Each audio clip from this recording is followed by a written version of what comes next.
75 సంవత్సరాల republic day సంబరాలు జరుపుకుంటున్న వేళ రిపబ్లిక్ డే, ఇండిపెండెన్స్ డే ఈ రెంటికి మధ్య ఉన్న తేడాలు, ఈ రెండు ఒకటే అన్న కన్ఫ్యూజన్లో ఉన్నవాళ్ళు ఇంకా ఉన్నారు. కొన్ని ముఖ్యమైన తేడాలను గుర్తు చేసుకుందాం. 200 సంవత్సరాల బ్రిటిష్ వారి బానిసత్వపు పాలన నుంచి విముక్తి పొంది భారతీయులు స్వేచ్ఛావాయువులు పీల్చుకున్న రోజుకు ప్రతీకగా మనము 1947 సంవత్సరం నుంచి ఆగస్టు 15వ తేదీన స్వాతంత్ర దినోత్సవాన్ని జరుపుకుంటున్నాము. ఆగస్టు 15వ తేదీ భారతదేశ ప్రధాని ఎర్రకోట నుంచి జెండా ఎగరవేయడం జరుగుతుంది. అదే 1950వ సంవత్సరం జనవరి 26వ తేదీన మనం గణతంత్ర దినోత్సవ రిపబ్లిక్ డేని జరుపుకుంటున్నాము. అయితే భారతదేశం బ్రిటిష్ డొమినియన్ నుంచి డెమోక్రటిక్ రిపబ్లిక్గా మారిన రోజు అదే. ఆ రోజు నుంచి మన కాన్స్టిట్యూషన్ అమల్లోకి వచ్చిన రోజు అన్నమాట, జనవరి 26వ తేదీ. ఆ రోజు అంటే పూర్తి పరిపాలనా అధికారాలన్నీ మన హస్తగతమైన రోజు. మన స్వతంత్రులుగా ఉన్నది జనవరి 26వ తేదీ 1950 సంవత్సరం నుంచి. దానికి ప్రతీకగా ప్రతి జనవరి 26వ తేదీన మనం గణతంత్ర దినోత్సవాన్ని జరుపుకుంటున్నాము. రిపబ్లిక్ డే రోజు మన భారత రాష్ట్రపతి కర్తవ్య పథ్ నుంచి జెండా వందనం చేస్తారు. ఈ జెండా వందనం జనవరి 26కి ఆగస్టు 15కి చేసే విధానంలో తేడా ఉంది. ఇది గమనించాలి. ఆగస్టు 15వ తేదీ రోజు ప్రధానమంత్రి ఫ్లాగ్ హాయిస్టింగ్ అంటారు, అంటే జెండాని ఎగరవేయటం. అది కింద నుంచి పైకి లాగే విధానం మనం గమనిస్తున్నాం చిన్నప్పటి నుంచి.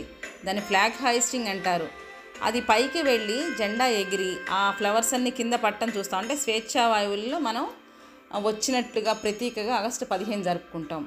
కానీ మనం జనవరి 26 జెండా వందనం స్వీకరిస్తాం. అది ఫ్లాగ్ అన్ఫర్లింగ్ అంటారు.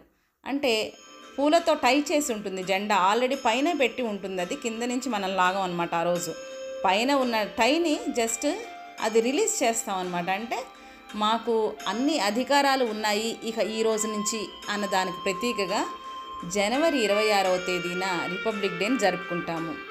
అయితే స్వాతంత్ర దినోత్సవం రోజు ఎర్రకోట నుంచి ఫ్లాగ్ హాయిస్టింగ్ మన ప్రధానమంత్రి గారు చేసి ఆయన జాతిని ఉద్దేశించి ప్రసంగిస్తారనమాట. ఆ ప్రసంగంలో ఏముంటుందంటే అప్పటి వరకు జరిగిన మన దేశాభివృద్ధి కానీ, లేకపోతే ఆ దేశంలో మన దేశం సాధించిన విజయాల గురించి కానీ ఆయన ప్రసంగం ఉంటుంది. ఈ దేశ ప్రధాని మనకి ప్రభుత్వానికి హెడ్గా వ్యవహరిస్తారన్నమాట. అయితే మనకి రిపబ్లిక్ డే రోజు రాష్ట్రపతి జెండా వందనం స్వీకరిస్తారు. ఈరోజు కొన్ని ముఖ్యమైన కార్యక్రమాలు జరుగుతాయన్నమాట. అంటే త్రివిధ దళాల కవాతు చేస్తాయి. ఈ త్రివిధ దళాల్లో మనకి మిలిటరీ సంపత్తిని కూడా చూపించడం జరుగుతుంది. తర్వాత ఈ స్టేట్ మిలిటరీ శకటాలు కూడా మనకు కనపడుతూ ఉంటాయి. ఆ సంస్కృతిని చూపించడానికి ప్రతిబింబించేవిగా స్టేట్ శకటాలు కూడా మనకి ఆ రోజు ప్రదర్శన జరుగుతాయి అన్నమాట. అంతేకాకుండా చాలా విశిష్టంగా మనకు మిత్రదేశాలతో మనకున్న సంబంధాలకు ప్రతీకగా ప్రతి రిపబ్లిక్ డే రోజు విదేశాల నుంచి ఒక అతిథిని ఆహ్వానించడం అనేది ఒక సంప్రదాయంగా వస్తుందన్నమాట. అదే ఈ సంవత్సరం అయితే 75 సంవత్సరాలు రిపబ్లిక్ గణతంత్ర దినోత్సవం జరుపుకుంటున్న వేళ మన రాష్ట్రపతి ద్రౌపది ముర్ము గారు జెండా వందనం స్వీకరిస్తే మనం ఫ్రాన్స్ రాష్ట్రపతిని మనం ఇన్వైట్ చేయటం జరిగిందనమాట. ఇమాన్యుయల్ మ్యాక్రోన్ని పిలవడం జరిగిందనమాట.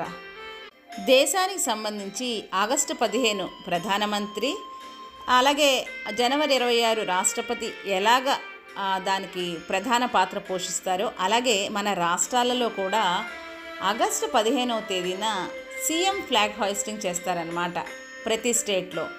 అలాగే రిపబ్లిక్ డే రోజున మనకి స్టేట్ గవర్నర్స్ ఫ్లాగ్ హాయిస్టింగ్ చేస్తారు రిపబ్లిక్ డే రోజు అనమాట. ఇవి చాలా అతి ముఖ్యమైనవి. చిన్నవి తెలియని వాళ్ళు ఉంటే వాళ్ళకి ఉపయోగపడుతుందని చేసిన వీడియో అన్నమాట. జై హింద్.